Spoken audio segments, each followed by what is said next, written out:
Muy bien, pueden empezar con la discusión, la pregunta, la crítica. Mire, ahora vamos a... Ya, ahora vamos a establecer las reglas del juego, porque si no hay reglas es confusión. Yo respeto lo que ustedes piensen, respeto lo que ustedes sientan, respeto lo que ustedes crean, pero en buena discusión, no se rebate un criterio ni con sentimientos, ni con lo que yo pienso, ni con lo que yo creo, sino con la misma fuente que yo uso. Por ejemplo, yo dije que en el sistema de Euclides la suma de los ángulos de un triángulo es 180.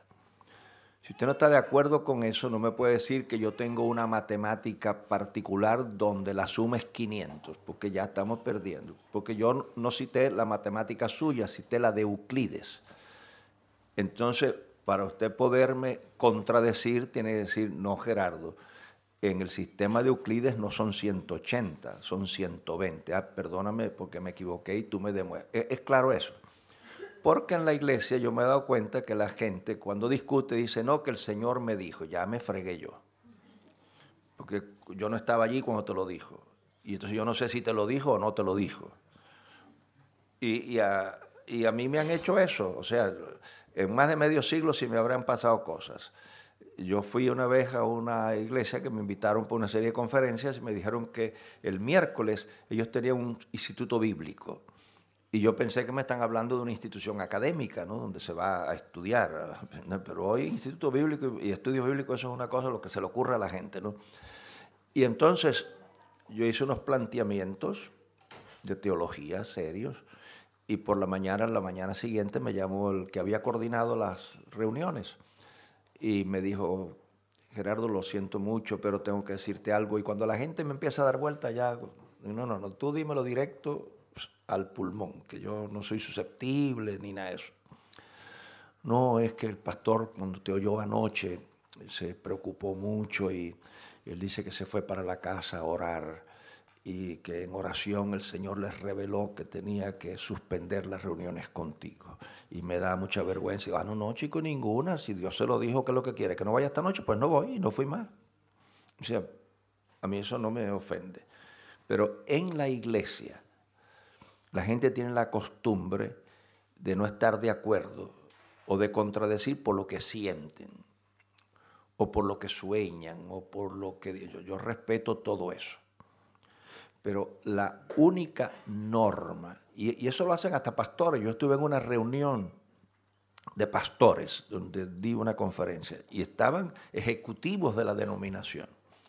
Y les dije, miren, yo lo uso para principios de fe, uso solamente la Biblia. Yo leo de toda la literatura, pero cuando voy a definir un artículo de fe, tengo que documentarlo con la Sagrada Escritura.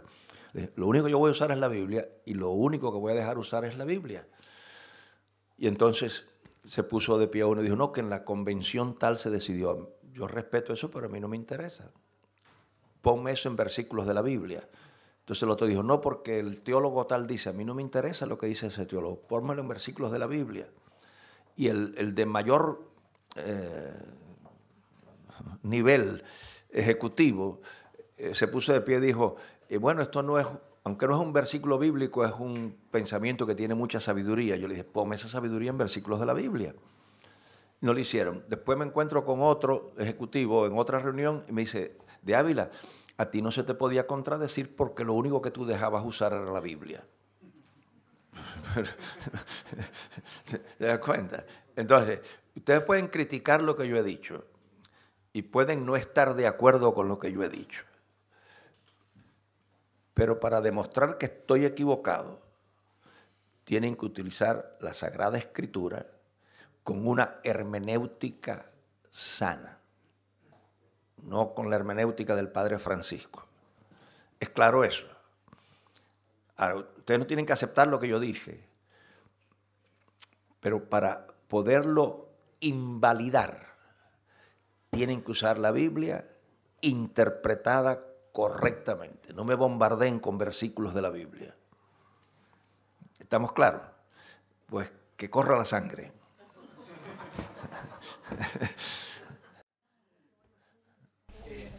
Has comentado de que vas a premiar quien te haga caer o pecar. Sí. Y entonces, ¿cómo entiendo este versículo? Pero si alguien hace pecar a uno de estos, mis pequeños, que creen en mí, ¿es posible que un hermano puede hacerme pecar? ¿Llevarme y caer en el pecado?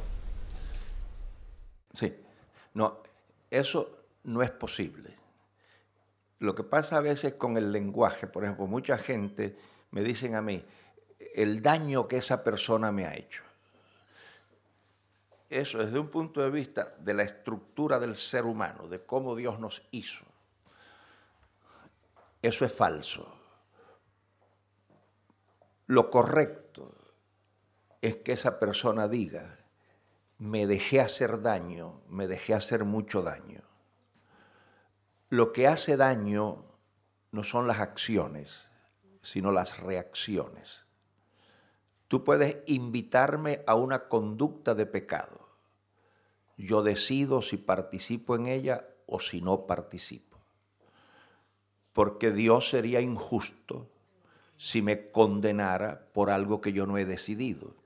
Pero en el momento en que tú te involucras en la conducta de esa persona, que esa persona tú quieres, es responsabilidad personal tuya. Y Dios te va a juzgar porque tú pudiste haber dicho que no.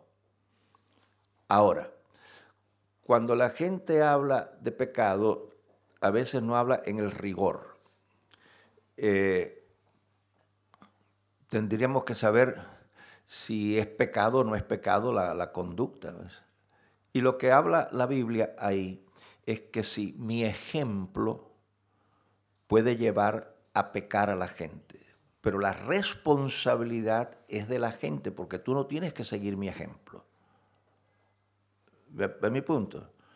En otras palabras, tu conducta puede facilitar o invitarme o incitarme a yo repetirla, pero la última palabra la tengo yo. Y yo decido imitarte o no imitarte. Y Dios me va a condenar o me va a absolver por el ejercicio de mi libertad.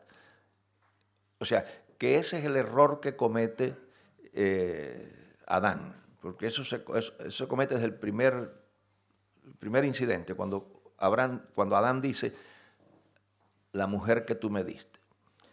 Que la implicación lógica es, si me hubieras dado otra mujer, yo no estaría en este lío.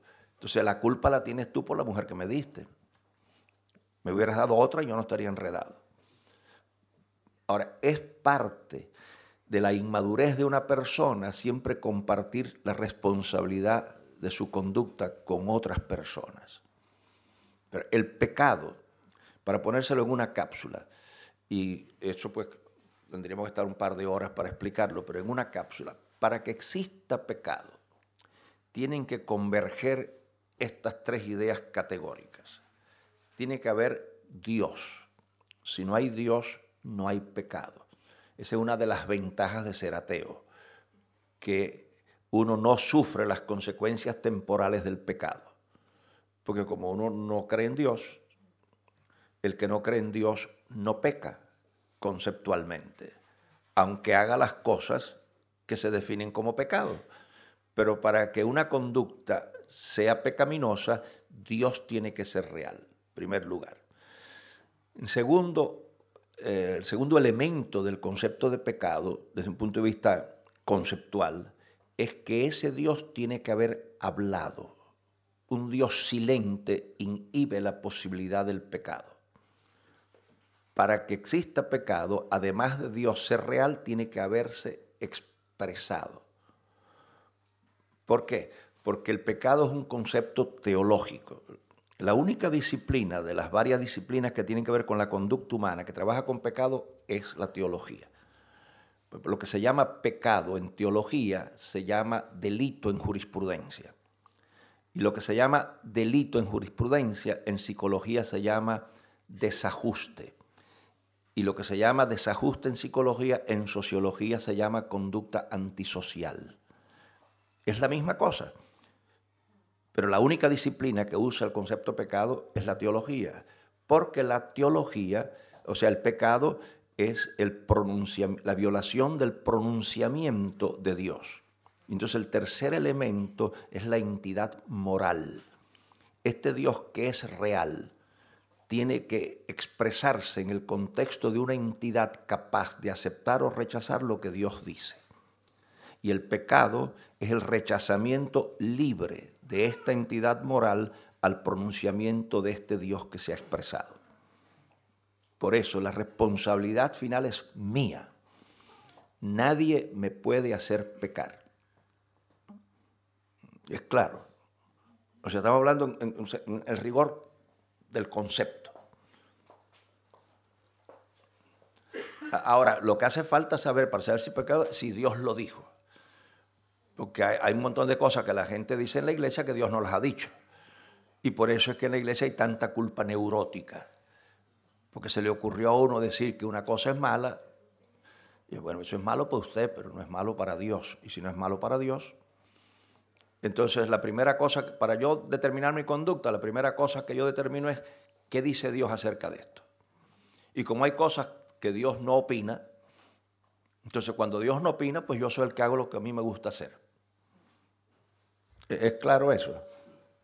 Sí, con tu permiso, pastor, porque la señora me había levantado la mano antes y después enseguida. Sí, gracias.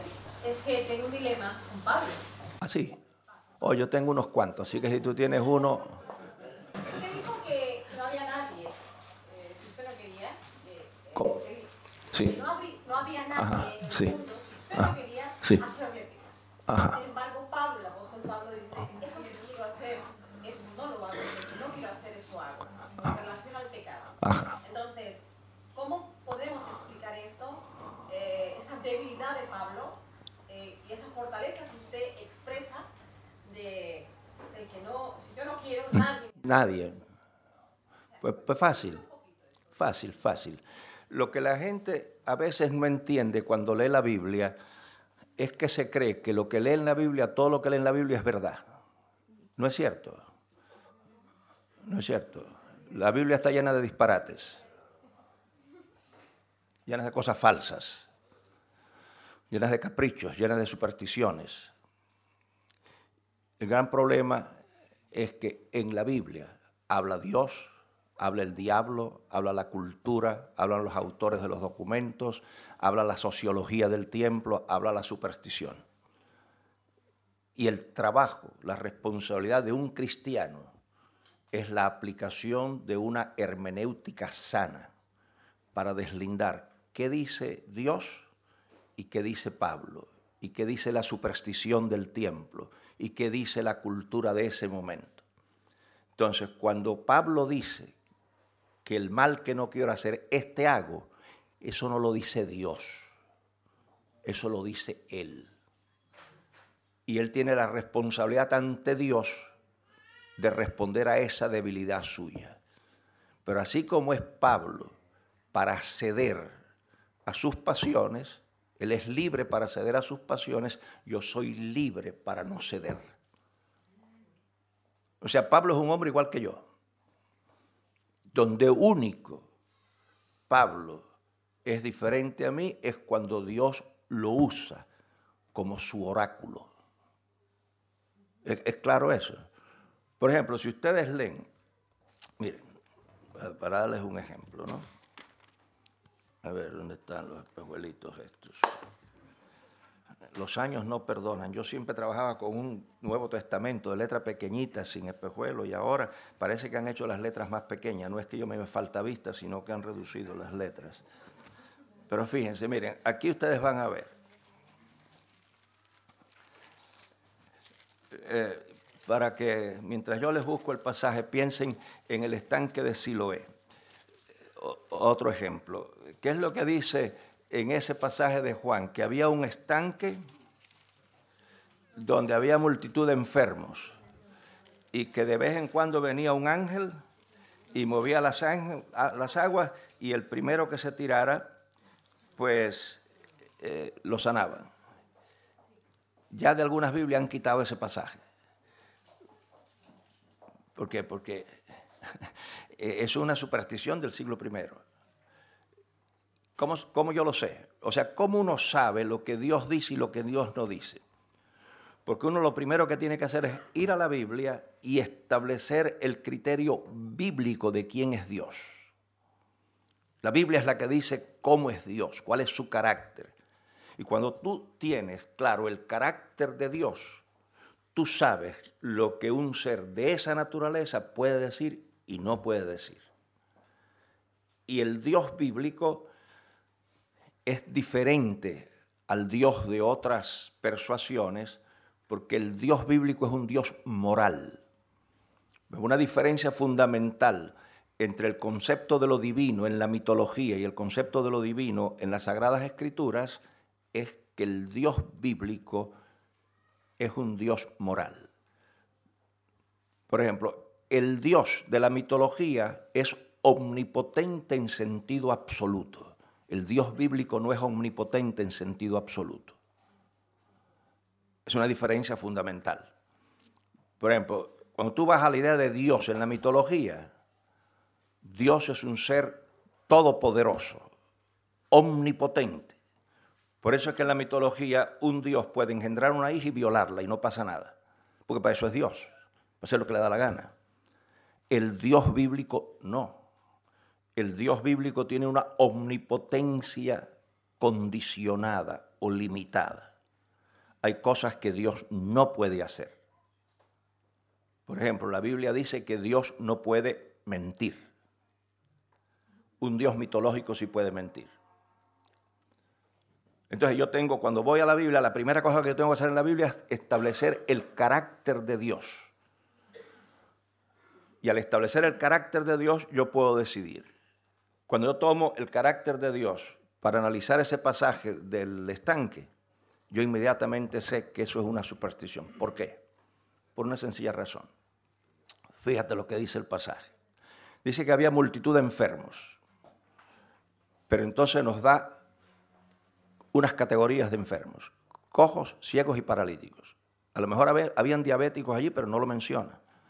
A lo mejor había gente con alta presión, pero no lo menciona. Lo que menciona es cojos, paralíticos y ciegos. Dice que un ángel venía a mover las aguas. Los ángeles en la Biblia pueden ser visibles o invisibles. Hay ángeles que los vieron. Pero la Biblia dice que el ángel de Jehová anda alrededor de los que le temen. Conmigo anda un ángel, el ángel de Jehová. Yo nunca lo he visto. A lo mejor si lo veo me asusto. Pero yo sé que está conmigo, pero nunca lo he visto. Si el ángel venía invisible, todos estaban parejos. Pero si el ángel era invisible, los ciegos estaban en desventaja, porque cuando llegara el ángel no lo iban a ver. La otra cosa es que ¿cuándo era que llegaba el ángel? ¿El primer martes de cada mes a las 4 de la tarde?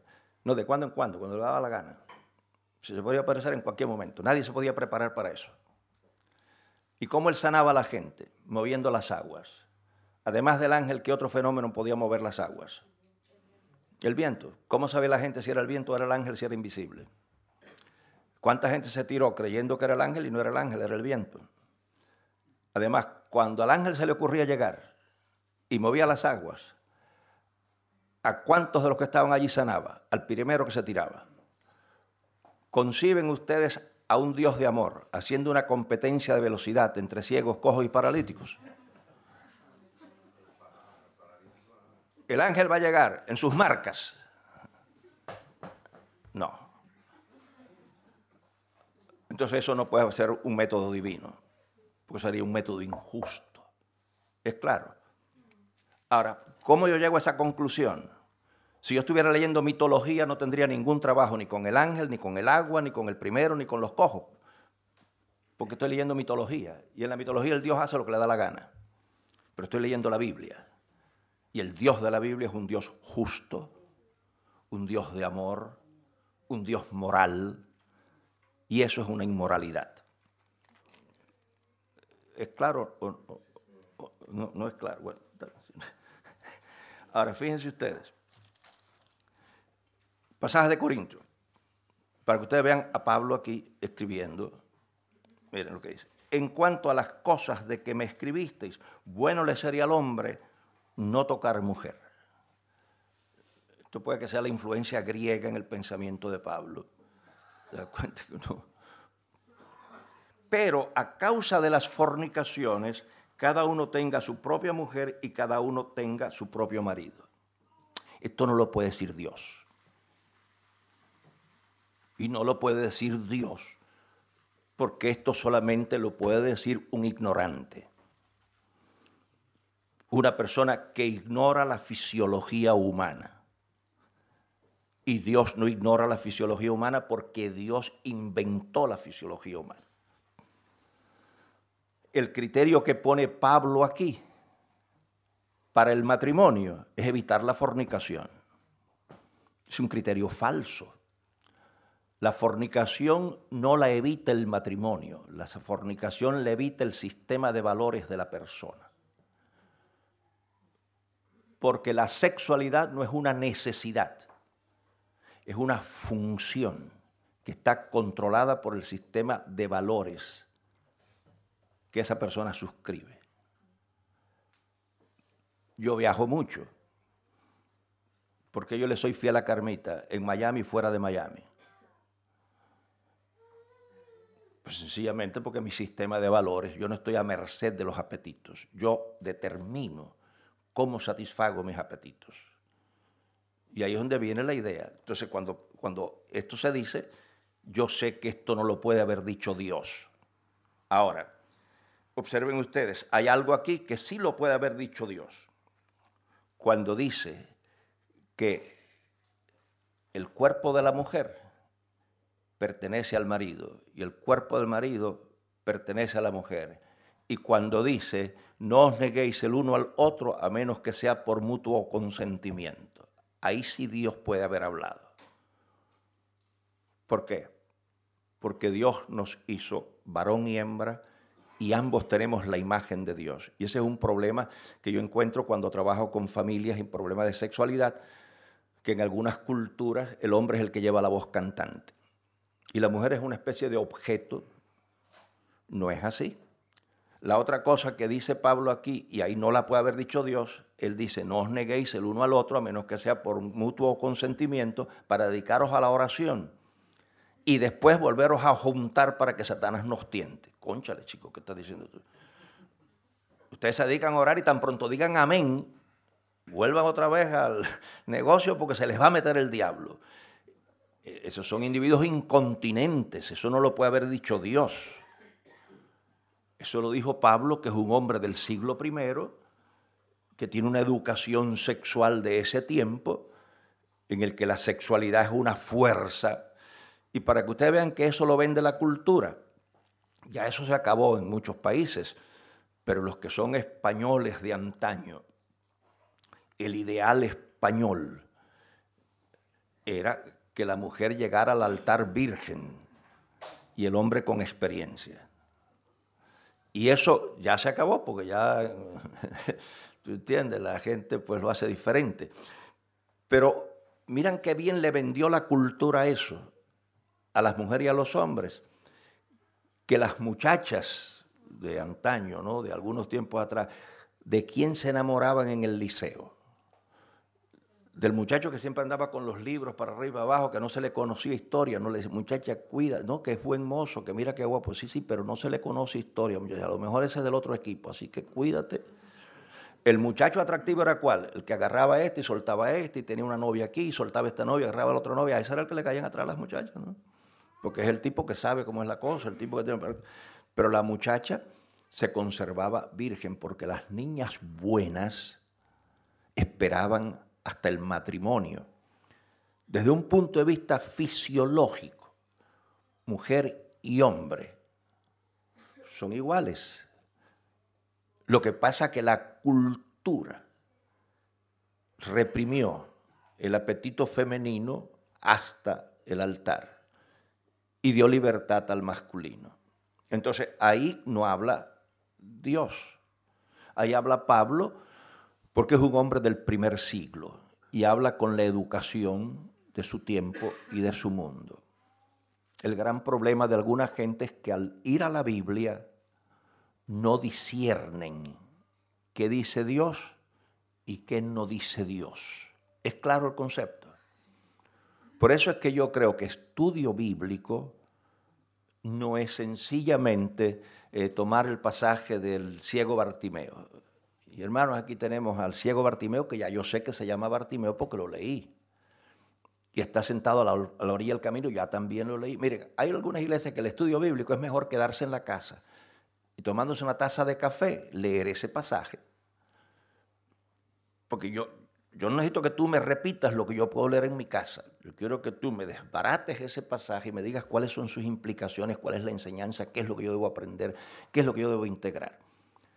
Por eso yo creo que la iglesia tiene que tener en su estudio toda la gama de estudios que tienen en una facultad teológica. Deben estudiar apologética, deben de estudiar exégesis bíblica, deben de estudiar historia bíblica, cómo se formó el Nuevo Testamento, cómo se formó el Antiguo Testamento, qué criterios se usó para tomar estos libros y estos libros no, porque el Nuevo Testamento, en el siglo I se escribieron un montón de evangelios.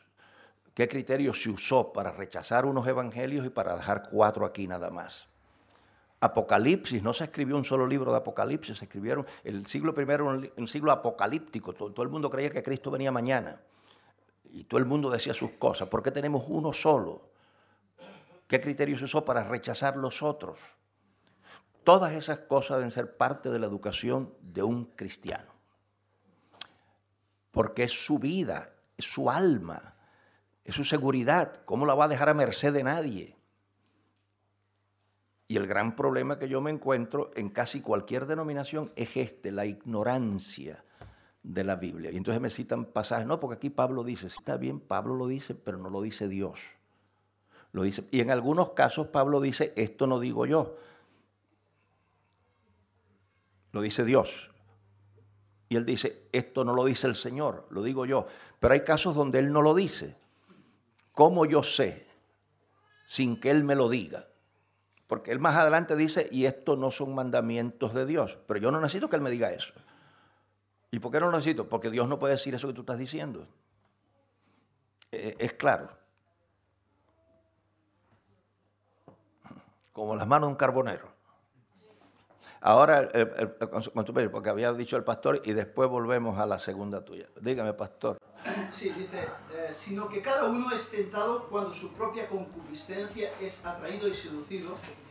Entonces la concupiscencia, después que ha concebido, da a luz el pecado, y el pecado, siendo consumado, da a luz la muerte. Sí. O sea, si yo me acuesto, con permiso de mi mujer, me acuesto con una mujer, tendré problemas, posiblemente. Depende. Seguro que sí.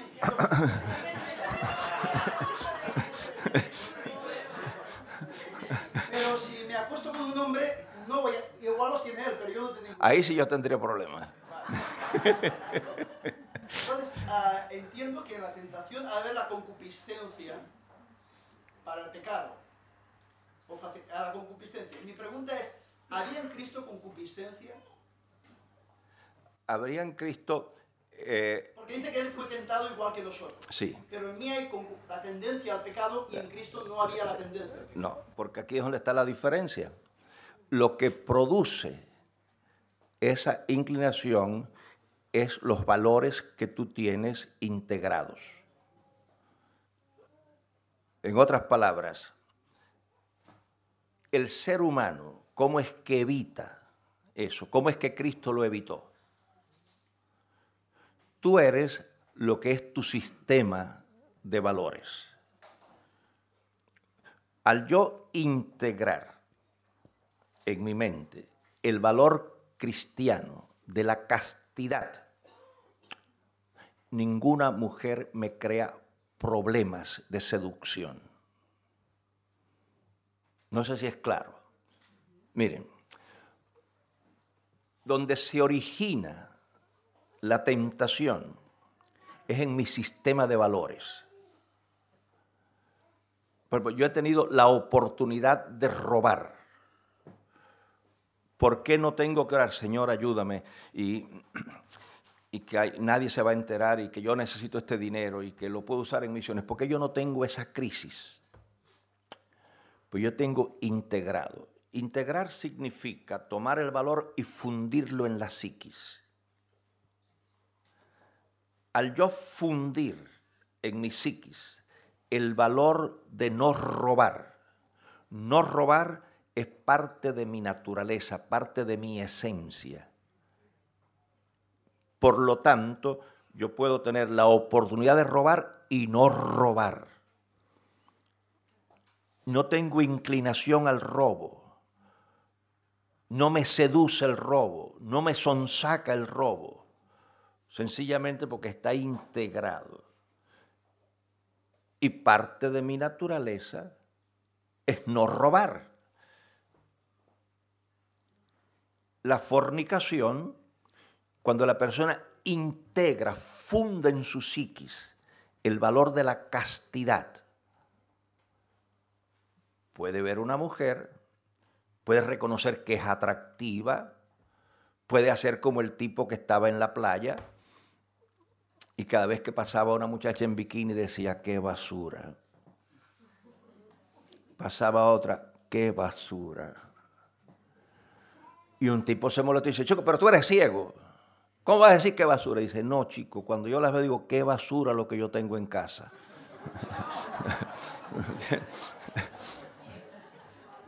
Ahora, claro que tú ves la muchacha hermosa y claro que ves el atractivo, pero ¿por qué no se produce la lucha, la angustia, la ansiedad? Señor, ayúdame. ¿Por qué? Porque has integrado a un nivel de profundidad el valor de la castidad. Y por eso es que yo insisto que no es suficiente memorizar la Biblia. Eso no ayuda mucho. Es integrarla, porque cuando tú la integras, la fundes con lo que tú eres. Y cuando los mandamientos de Dios no son gravosos, es cuando se han convertido en lo natural en tu vida. Recuerden la analogía que yo les puse, a ustedes no les cuesta trabajo reaccionar como catalanes, porque son catalanes, chicos. ¿Tú entiendes? A ustedes no les cuesta trabajo. Pero viene uno de afuera aquí y sí le cuesta trabajo hasta que se acostumbra e integra, pero después que se funde, ya. Por ejemplo, a los países donde yo voy con más frecuencia, yo caigo allí y estoy en mi gallinero. Yo voy a la República Dominicana y ni los guardias descubren que yo no soy dominicano. A la muchacha esa del bar el otro día, pues ya creía que era dominicana y después pues, tú eres, y hablamos como dominicano, porque pues yo he integrado, ¿entiendes? Y tan cuando yo llego allí, yo cambio el chip y soy dominicano. Entonces yo vivo como dominicano, ando como dominicano. Cuando tú integras un valor, él funciona en forma automática. Las luchas que tienen los cristianos con el diablo, con los demonios, con la tentación, con esta, es porque no han integrado su fe.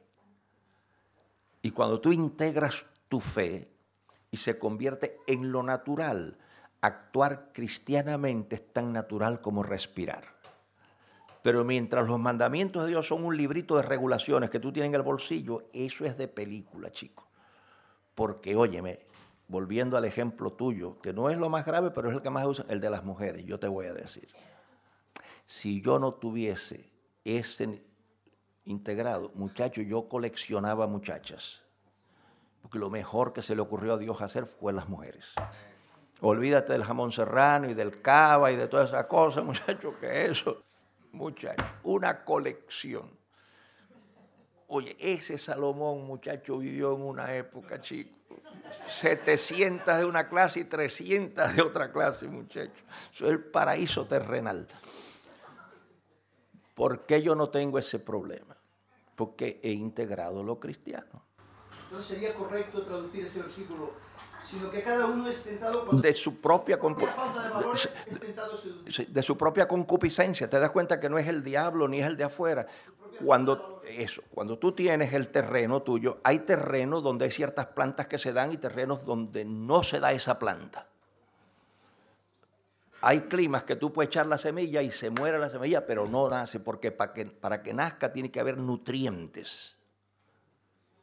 ¿Te das cuenta? Hay ciertas plantas que aquí no se pueden sembrar y yo las tengo en el patio de mi casa. Pero hay algunas que tienen por acá que yo no puedo tener allí. Para que el pecado germine, tú tienes que tener los nutrientes. Y para que el pecado muera, tú tienes que tener los insecticidas. Es que no hay más misterio que eso. La gente lo que pasa es que lo complica mucho con el diablo y los demonios, el pecado y la televisión y todas esas cosas. Eso no es complicado, chicos. Los chinos reaccionan como chinos, tú. Y los cristianos reaccionan como cristianos. Tan fácil como eso, no hay más misterio. No hay que irse al monte Arará a orar tú, ni a 21 días de ayuno, ni nada de esas cosas. Lo que hace falta es decidir, soy cristiano, soy musulmán, soy budista, soy ateo, ¿qué rayos soy yo? Y después que tú decides lo que tú eres y trabajas con los valores del sistema que has suscrito y los fundes, eso no quiere decir que no puedas pecar. La posibilidad del pecado está presente hasta que uno muera. Pero lo que atrae es aquello que uno cultiva. Es claro eso. Y Cristo no pecó, no porque no estuvo expuesto, sino porque lo que él cultivaba. Por ejemplo, cuando era un muchacho, ¿dónde lo encuentran? En el templo. Discutiendo. Tú coges a un muchacho ahora de 14 años y está metido nada más que en la discoteca y en el último coso esto y en la última moda que salió de Estados Unidos, y entonces ¿qué es lo que tienes? Pues un adolescente enredado en las patas de los caballos. Tú coges a un adolescente dedicado al estudio de la Biblia, dedicado a cultivar su vida espiritual, y yo le doy un premio al diablo del siglo moderno que tumbe a ese muchachito. ¿Por qué está? ¿Por qué los adolescentes hoy tienen tantos problemas? ¿Por qué algunos muchachos de la iglesia contraen matrimonio aceleradamente? Interrumpen su educación, interrumpen un montón de cosas, porque les han enseñado que es mejor casarse que quemarse. Y como no se le ha dado una educación sexual a ese muchacho, y él quiere ir al cielo, pues rompo la educación, rompo todo. Si se le da una educación sexual correcta, él sabe que puede esperar al matrimonio para poderlo disfrutar. Pero algunos contraen matrimonio y lo que van es a moler vidrio, chicos. Yo creo que un hombre no debe contraer matrimonio antes de los 25 años de edad. Porque a esa edad ha madurado como norma, algunos no maduran nunca, pero como norma debe haber madurado, ha acabado su educación, tiene su carrera o tiene un oficio, tiene un empleo con la remuneración que le permite mantener una mujer. Y entonces va a contraer matrimonio para ser feliz. Pero el muchachito de 18 años que está desesperado, cada vez que ve una muchachita, pues se le va el mundo. Y cuando con su noviecita, pues, ¿entiendes? Pues hay que casarlo rápido, porque mejor es que se case a que se lo lleve el diablo. Falta de educación. Se le da una buena educación sexual y sabe que puede terminar. Tan fácil como eso. No hay más nada. Yo me entregué al Señor siendo un muchacho. O sea, yo sé de lo que estoy hablando, pues yo no doy ningún consejo que no practique. Eso es inmoral. Decir, hagan lo que yo digo y no lo que yo hago, eso es inmoral. Lo que yo enseño es porque yo lo he practicado y funciona. Es claro. Así que a vivir en la libertad gloriosa de los hijos de Dios. Amén. Y no permitan que nadie les ponga yugo de esclavitud. Disfruten la vida, disfruten las cosas legítimas de la vida y ya ustedes saben. ¿Alguna otra cosa? Sí. Es la una, ya ahora viene tiempo extra, pero bueno. No te preocupes, que a algunos les gusta el fútbol, a mí me gusta esto. Yo puedo estar aquí hasta la noche. El problema es de ustedes. Vale, en Mateo 18:6 dice, a cualquiera que haga tropezar a alguno de estos pequeños que creen en mí, mejor le fuera que se le colgara el cuello una piedra de molino de asno y que se hundiera en lo profundo del mar. Hay del mundo por los tropiezos. Es necesario que vengan tropiezos, pero hay de aquel hombre por quien viene el tropiezo. Por tanto, si tu mano o tu pie te es ocasión de caer, córtalo y échalo de ti. Mejor te es entrar en la vida cojo o manco, que teniendo dos manos o dos pies, ser arrojado en el fuego yerno. Y si tu ojo te es ocasión de caer, sácalo y échalo de ti. Mejor te es entrar con un solo ojo en la vida, que teniendo dos ojos ser echado en el infierno del fuego. Esta es palabra del mismo Señor. Sí. Y bueno, a mí a veces me cuesta mucho poder explicarlo, porque bueno, además de una palabra muy dura, lo ha dicho tan textualmente. Yo quisiera, si hay una posibilidad de alguna interpretación ya más profunda con respecto a lo que es, porque claro, literalmente es algo que estamos mandando presionar a las personas los miembros. Y es algo, pues muy, si lo hacemos tan bien, muy parábola, muy esto, pues queda como que también muy superficial. Sí. Entonces, la profundidad de esto, ¿hay alguna tradición con respecto por lo que se ha dicho estas palabras o algo así? Sí, fíjate, eso en la historia han habido personas que lo han practicado literalmente. Sí, el caso de un hombre en particular que era zapatero y se sacó un ojo. Sacarse un ojo o sacarse los dos no resuelve el problema. A los que le faltan las manos, ¿cómo le llaman ustedes aquí? Mancos, ¿verdad? Entonces había un ciego que pedía limosna en la puerta de un cine hasta que iba a empezar la película. Y cuando iba a empezar la película, él entraba con una muchacha al cine. Y entonces uno le dijo, pero acá, ¿tú no eres ciego? Y dice, yo soy ciego, pero no soy manco.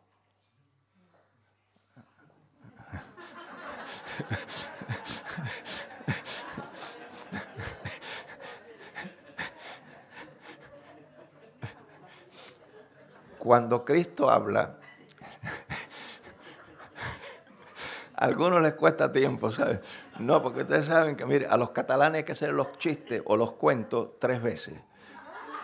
Uno para que lo escuchen, otro para explicárselo y otro para que se rían. Entonces, por eso es acción retardada. Pero fíjate, hay casos en la historia donde sí lo han hecho literalmente, porque pensando que al sacarse el ojo no ven. No. Es un lenguaje en figuras. Los ojos, las manos, son instrumentos de ejecutar la conducta. Los ojos son instrumentos por donde viene, pero los ojos no son autónomos. O sea, la función del ojo es sencillamente captar imágenes y mandarla a través del sistema nervioso al cerebro. Y el cerebro interpreta la imagen o como agradable o como desagradable o como deliciosa o como no deliciosa. ¿Dónde hay que hacer la corrección? No en el órgano que proyecta la imagen, sino en el órgano que la interpreta. Entonces, cuando Cristo dice sacarse un ojo, está refiriéndose a la modificación interna mía, que determina cómo yo actúo con relación a lo que el ojo está viendo. Sacarme el ojo no significa porque la lascivia no se produce en mi ojo. La lascivia se produce en mi cerebro. Lo que el ojo ve, o sea, y por eso yo pongo, eso lo uso como analogía para la vida de la iglesia, cuando hay choques entre el que es predicador y el otro que es esto, y el que tiene el don de esto, y tiene los dos, y se forma una serie de choques, le digo, miren, como en el cuerpo. Una vez el ojo le dijo al cerebro, oye, tú metido allá adentro en esa caverna que tienes, tú no sabes lo que pasa, si yo no te dijera las cosas, pues tú no sabrías del mundo. Pero el cerebro le dijo, no, pues mira, eso no es así. El problema lo tienes tú, porque si yo no te interpretara lo que tú ves, tú no sabrías qué rayos es lo que estás viendo. Entonces se pusieron de acuerdo y dijeron, mira, vamos a resolver esto. Yo te voy a mandar imágenes y tú me las interpretas. Y desde ese momento el ojo y el cerebro se llevan muy bien. ¿Qué significa? Que yo me puedo sacar los ojos y pensar, imaginar conducta pecaminosa. Entonces esa es una figura. Pero la realidad está en mi mente. Donde yo hago la modificación es en mi mente. Yo puedo ver una cosa, interpretarla de una manera. Otro puede verla, interpretarla de otra forma. Es claro, ¿no? Y con relación al tropiezo, sí, es mi responsabilidad no hacer tropezar a la gente. Pero a mí me gusta tomarme una copa de vino, yo hay lugares donde voy y si sé que hay una persona en la familia que ha sido alcohólica, no tomo vino. ¿Por qué no lo tomo? Bueno, porque esta persona va a decir, el pastor estuvo aquí y bebió, no va a decir tomó una copa de vino. Le voy a hacer tropiezo. Entonces pues yo no lo hago. Nosotros tuvimos en casa un matrimonio con sus hijos de la iglesia adventista, que esa gente no come esto, no come lo otro. Entonces iban a pasar 2 semanas en casa, y nosotros limpiamos todo aquello. Yo le dije, mira Humberto, aquí puedes vivir, aquí nos hemos hecho adventistas estas 2 semanas. Claro, porque te vas a pasar 2 semanas nada más. Si fuéramos a vivir juntos tendríamos que negociar esto, ¿no? Porque pues no le quiero hacer tropiezo. Yo llego al lugar, a mí me gusta andar con camisa manga corta. Aquí porque hace un poquito de frío me pongo esto. Pero hay iglesias donde hay que ponerse corbata. Yo no tengo problema en ponerme corbata. Si te va a hacer tropiezo, yo me pongo la corbata. Yo no vengo aquí para crearte problemas. Lugar donde no se come carne de puerco, yo no como carne de puerco. O sea, yo no hago nada conscientemente que sé que puede escandalizar a mi hermano. Claro, eso porque estoy un fin de semana con mi hermano. Si vamos a vivir, él tiene, porque ese es otro de los problemas de la iglesia, que por no escandalizar a 4 flacos que tenemos, ponemos a todo el mundo en régimen. Y no cuando esos 4 flacos van a engordar, chicos. Porque así como le es escándalo a ese flaco, mi libertad, a mí me es escándalo su estrechez. O sea que la cosa va en las 2 direcciones. No sé si es claro, pero es un lenguaje puramente figurado. El ojo y la mano son nada más que instrumentos de tu sistema de valores. ¿Está todo bien? Entonces vamos a terminar porque la señora de Venezuela había hecho la pregunta. Está contestada. Usted se fija que los cubanos con una contestamos a 3 o 4 a la misma vez. Yo les voy a decir a ustedes con toda humildad. Es muy difícil ser cubano y ser humilde. Estoy luchando con eso. Bueno. Sí, 3 cosas. Esta tarde de 6 a 9 el tema será ¿está Dios en el sufrimiento? Más o menos. ¿Está el Señor en el sufrimiento, en el dolor? ¿Está el Señor ahí? ¿O no está el Señor ahí? ¿No? Más o menos, no sé si este es el tema. Demostrarle a ustedes que lógicamente cuando el amor de Dios y el sufrimiento humano se contradicen, lo que es falso es el amor de Dios. Así que vengan a la noche.